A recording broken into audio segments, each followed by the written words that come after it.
नीतीश का टाइम आ गया। अब जो है बिहार में उनका पत्ता साफ है, बिहार मुक्त, नीतीश मुक्त बिहार बनेगा और कांग्रेस मुक्त बिहार बनेगा। ऐसे करने से कुछ नहीं होता, ऐसे होता ना सब आदमी लाल किला का फोटो लगा के सब प्रधानमंत्री बन जाता। आज हमारे पीएम के कारण इंडिया के हर कंट्री में इतनी रिस्पेक्ट मिल रही है और इवन जो फॉरेन कंट्री वहाँ पर भी हमारे जो पीएम है उनके नारे लगाए जाते हैं जिंदाबाद के। देखो सब जगह पे कुछ ना कुछ तो होता ही है, अगर कहीं प्लस पॉइंट है तो कहीं माइनस पॉइंट भी है। अब वो हम अपना एक घर नहीं संभाल सकते हैं, वो तो पूरा इंडिया संभाल रहे हैं, पूरा देश का टेक्नोलॉजी ले रहे हैं, हमारे इंडिया को प्रगति की ओर लेके जा रहे हैं। तो सोचो वो एक आदमी कितना करे, और हम लोग का काम है उनको सहयोग करना। ये सबके बस की बात नहीं है, आएंगे तो सिर्फ मोदी जी आएंगे और भारी बहुमत से आएंगे। अब की 400 से आंकड़ा पार होगा। आप कहाँ से हैं साहब? हम बिहार से हैं। और आप भी बिहार से, बहुत अच्छी बात है। बिहार से ही हम पूछ रहे थे अभी। हाँ। क्या लगता है आपको कि बिहार में लगातार जो है लॉबिंग हो रही है? नीतीश बाबू कह रहे हैं कि हम सर्वमान्य नेता बनेंगे, लगातार दिल्ली के चक्कर लगाए जा रहे हैं। 2024 सामने है, तो आपको क्या लगता है कि वो सर्वमान्य नेता बन करके वो प्रधानमंत्री बन पाएंगे? आप देखिए अब नीतीश का टाइम आ गया, ठीक है। वो मोदी भाजपा के आशीर्वाद से वो 15 साल बिहार में मुख्यमंत्री रहे। 15 साल में तो को अपने बूते पे कभी जीत नहीं पाए, भाजपा के सहारे जीते। अब जो है बिहार में उनका पत्ता साफ है, बिहार मुक्त, नीतीश मुक्त बिहार बनेगा और कांग्रेस मुक्त बिहार बनेगा। इस बार विधानसभा में बीजेपी की सरकार पूरा आएगी और जो है रोजगार बढ़ेगा आदमी का। अभी तो वो कह रहे थे कि अब हम जो है ये आने वाला समय जो है तेजस्वी यादव के नेतृत्व में लड़ा जाएगा, वे मुख्यमंत्री होंगे। तो यही आशय लगाया जा रहा था कि जिस तरह से वो इफ्तार पार्टी कर रहे हैं, पीछे लाल किले का बैनर लगा हुआ, वो स्थान है जहाँ से देश को संबोधित करते हैं 15 अगस्त को जो प्रधानमंत्री। तो वो क्या अपने जो समर्थकों को ये संदेश देना चाहते थे कि हम दिल्ली जा रहे हैं? क्या लगता है? कुछ नहीं, ऐसे करने से कुछ नहीं होता। ऐसे होता ना सब आदमी लाल किला का फोटो लगा के सब प्रधानमंत्री बन जाता। प्रधानमंत्री बनने के लिए जनता के दिल में विश्वास जगाना पड़ेगा, भारत में अपना छवि सुधारना पड़ेगा कि भारत को कौन मजबूत राष्ट्र बना सकता है। वो तेजस्वी यादव है क्या, उनको अपने पिताजी के बदौलत उनको मुख्यमंत्री मिला है, ऐसे तो पार्टी खड़ा कर नहीं सकते हैं। इसलिए अगर उनको सही प्रधानमंत्री बनना है, कुछ भी करना है तो जनता की सेवा करना है, बिहार में रोजगार लाना है, भ्रष्टाचार मुक्त करना है। देखिए शराब में मर गया 24 आदमी, लेकिन अभी कोई मीडिया कुछ नहीं दिखा रहे, उनको कुछ नहीं, हवा में एकदम उड़ रहे हैं। और छोटी मोटी घटना तुल के मीडिया वाले दिखा रहे हैं। अब 24 आदमी मर गया, कुछ प्रभाव पड़ा है? कुछ नहीं कर रहा है। लेकिन तेजस्वी को जो है मुख्यमंत्री बनाना तो कुछ न कुछ संदेश जाता है कि वो बड़ी पोस्ट पे कहीं जा रहे हैं। और लगातार जो है राहुल गांधी से मिलना और मल्लिकार्जुन खड़गे जो आज वर्तमान में जो है भारतीय कांग्रेस पार्टी जो है अध्यक्ष हैं, उनसे लगातार संपर्क करना, और इधर में केजरीवाल जी से ममता बनर्जी सबको लॉबिंग कर रहे हैं। तो क्या लगता है 2024 में मोदी जी को जो है मात दे पाएंगे? ना, ये सब के बस की बात नहीं है। आएंगे तो सिर्फ मोदी जी आएंगे और भारी बहुमत से आएंगे। अब की 400 से आंकड़ा पार होगा। अच्छा, आपका क्या कहना साहब? जी मैं झारखंड से हूँ। झारखंड से हैं। क्या लगता है आपको जो ये राष्ट्रीय राजनीति के बारे में, आप इस क्षेत्र को देख रहे होंगे और कर्तव्य पथ को, कितना विकास देख रहे हैं आप, और क्या लगता है आपको कितना चेंजिंग लग रहा है? देखिए वो समय के साथ सब परिवर्तन होता है। ऐसा नहीं है कि पहले विकास नहीं था और ऐसा नहीं है कि अब नहीं हो रहा है। पहले भी दिल्ली बहुत अच्छी थी, अब पहले से भी बहुत बेहतर हुई है।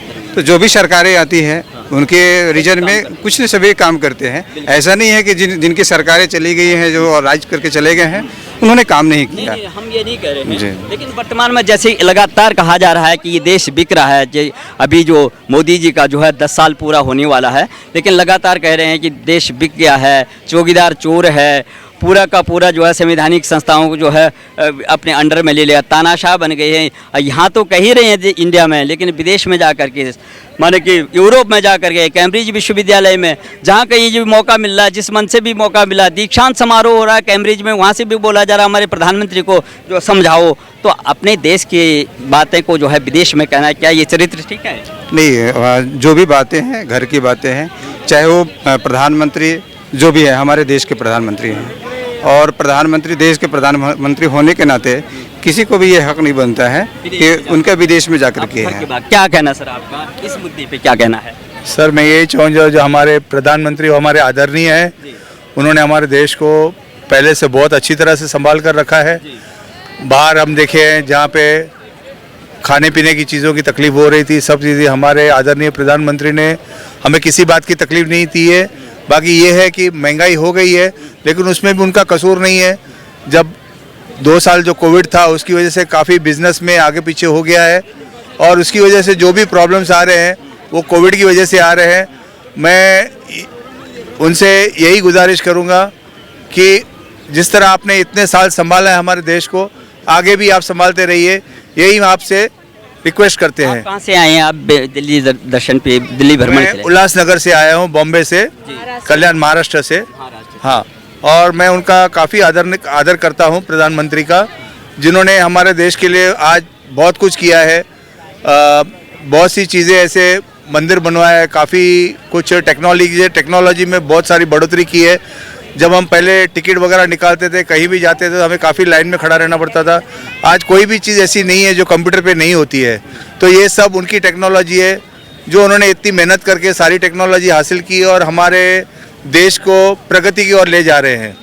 तो जिस तरह से कहा जाता है कि विदेश जाते हैं तो मज़े ले रहे हैं, घूम रहे हैं, देश का पैसा खर्चा हो रहा है, लेकिन दूसरी तरफ जो है G20 को देखा जाए तो G20 में जो है वही विकसित देश हैं जो बहुत ज़्यादा धनाढ़ होते हैं। उन्होंने उनको अपना नेता माना, अध्यक्षता करने को दिया और भारत उसका होस्ट कर रहा है आज की डेट में।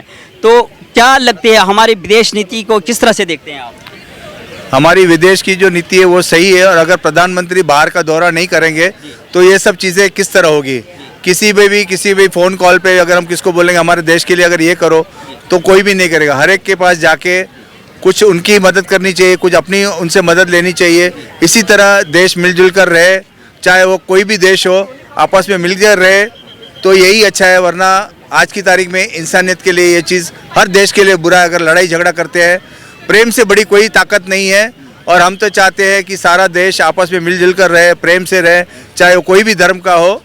और हम यही उनसे गुजारिश करते हैं कि प्रधानमंत्री का साथ दे हर कीमत पर, उनके नाम से झूठे नारे नहीं लगाए, उनके नाम से बाहर जाके उनकी कंप्लेंट नहीं करे, बुराइयां नहीं करे, क्योंकि वो हमारे बहुत ही आदरणीय प्रधानमंत्री है। जो उन्होंने किया है और उनके खिलाफ जो भी कहते हैं, ये बहुत बुरी बात है। हमें उनकी रिस्पेक्ट करनी चाहिए। और 2024 में कहा जा रहा है कि इन्होंने बहुत ज़्यादा अव्यवस्था फैला दी है, सारी संवैधानिक संस्थाओं को जो है अपने अंडर कर दिया, तानाशाह बनते जा रहे हैं। कोर्ट से लेकर के समाप्त CBI, ED जितनी भी संस्थाएं हैं वो उनके इशारे पे काम कर रही हैं। लोकतंत्र नाम की कोई चीज़ नहीं है और 2024 में हम इनको हटाएंगे देश से जो है प्रधान। किसी के हटाने से अगर पब्लिक भी देखती है कि हमें, देखो सब जगह पे कुछ ना कुछ तो होता ही है। अगर कहीं प्लस पॉइंट है तो कहीं माइनस पॉइंट भी है। अब वो हम अपना एक घर नहीं संभाल सकते हैं, हमारे घर में भी हम कमाते हैं तो हमारे में भी 100 परेशानी होती है। वो तो पूरा इंडिया संभाल रहे हैं, पूरा देश का टेक्नोलॉजी ले रहे हैं, हमारे इंडिया को प्रगति की ओर लेके जा रहे हैं। तो सोचो वो एक आदमी कितना करे। और हम लोग का काम है उनको सहयोग करना, ना कि उनकी बुराइयाँ करना। और बाकी जो भी उनके बारे में कहते हैं तो पीठ पीछे हर एक कोई कहता है, उस पर उनको ध्यान नहीं देना चाहिए, ना पब्लिक को ध्यान देना चाहिए।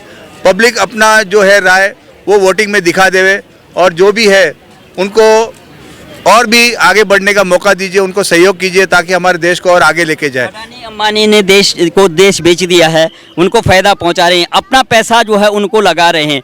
अपना पैसा, व्यक्तिगत पैसा अडानी अंबानी को दिया जा रहा है, देश का पैसा तो है ही, अपना पैसा भी अडानी अंबानी को दिया जा रहा है, ये ब्लेम लग रहा है। और इससे हमारा जो है संसद नहीं चल पाता है। लगातार जो है संसद जो है केवल 30% काम हुआ इस बार जो है बजट सत्र। ऐसी कोई बात नहीं है।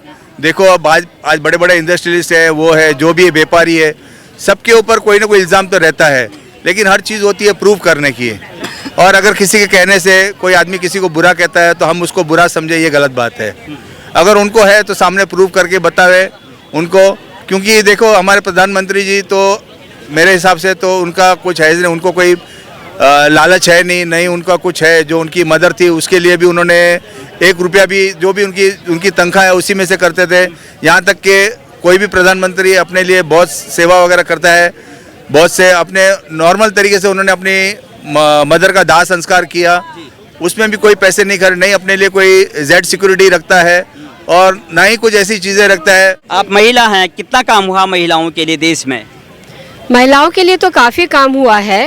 उन्होंने काफ़ी जगह जो है सीट्स उनके लिए रिजर्व की हैं। और जो रहा सवाल विदेश दौरे का जो बात चल रही है, तो आज हर विदेश, अगर विदेश में जितनी इंडिया को पहले रेस्पेक्ट नहीं मिली थी, आज हमारे PM के कारण इंडिया के हर कंट्री में इतनी रेस्पेक्ट मिल रही है। और इवन जो फॉरेन कंट्री, वहाँ पर भी हमारे जो PM है उनके नारे लगाए जाते हैं जिंदाबाद के। इतना रेस्पेक्ट इंडिया को कभी नहीं मिला था। अभी जो हमारे माननीय महोदय जी हैं, पीएम जी हैं, मोदी जी, उनको हमारा शत शत नमस्कार है। उनसे खाली एक चीज़ की रिक्वेस्ट करूंगी कि सबसे पहले भ्रष्टाचार को ख़त्म करें, क्योंकि देश को आगे बढ़ाने में भ्रष्टाचार जो है वो सबसे आगे आता है।